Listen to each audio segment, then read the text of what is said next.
खुशी हम सब बिहारियों को इस बात की है कि प्रधानमंत्री जी की प्राथमिकता में जिस तरीके से बिहार दिखता है, ये दर्शाता है कि विकसित बिहार बनाने के लक्ष्य को लेकर मेरे प्रधानमंत्री कितने ज़्यादा गंभीर हैं। और जब जब प्रधानमंत्री जी बिहार आए हैं, तब तब बिहार को हजारों करोड़ों की सौगात देकर गए हैं।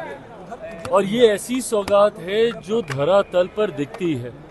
आज हम लोग जहाँ पर हैं, जिस परिसर में खड़े होकर हम लोग ये चर्चा कर रहे हैं, ये एयरपोर्ट ही लंबे समय से ये मांग बिहारियों की रही थी कि एक वर्ल्ड क्लास एयरपोर्ट पटना को मिलना चाहिए। आज ये भी सपना पूरा हुआ है, तो इसकी ये भी देन मेरे प्रधानमंत्री आदरणीय नरेंद्र मोदी जी की वजह से है। ऐसे में कल उनका आना पुनः विकसित बिहार की नींव को मजबूत करने के उद्देश्य के साथ है। लोकसभा चुनाव में जो जो वादे प्रधानमंत्री जी ने किए थे, उन वादों को पूरा करने की सोच के साथ एक बार फिर प्रधानमंत्री जी बिहार आ रहे हैं। एनडीए को नेशनल दामाद आयोग कहा जा रहा है, तो जैसे क्या कहेंगे आपके कोई बात नहीं है, मेरी प्राथमिकताएं अलग हैं। कई लोग हैं जो कि चाहते नहीं हैं कि विकास के मुद्दे पर चुनाव लड़ा जाए। कई लोग हैं जो चाहते नहीं हैं कि बिहार की मूलभूत जरूरतों को मुद्दा बनाकर उस पर चुनाव लड़ा जाए।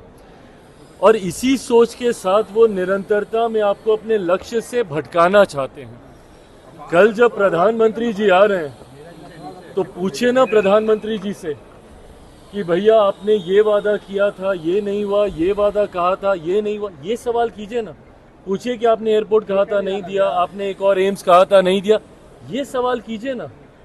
पर जब आप ये बातें करते हैं, तो आप लक्ष्य से सामने वाले को भटकाने का प्रयास करते हैं।